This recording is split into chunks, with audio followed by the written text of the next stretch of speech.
আসসালামু আলাইকুম, সবাইকে স্বাগত জানিয়ে শুরু করছি আজকের সংবাদ।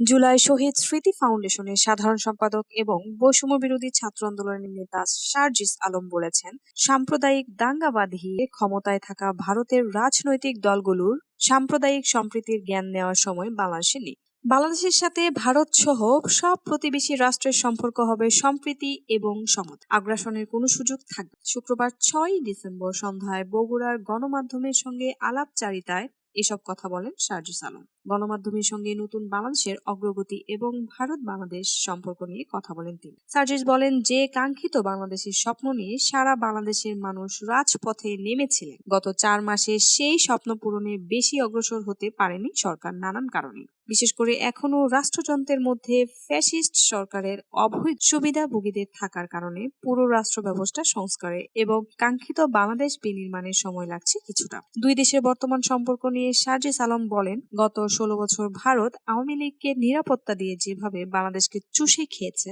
বাংলাদেশের মানুষ তাদের আর সেই সুযোগ দেবে না। আজ এই পর্যন্তই, ভালো থাকবে।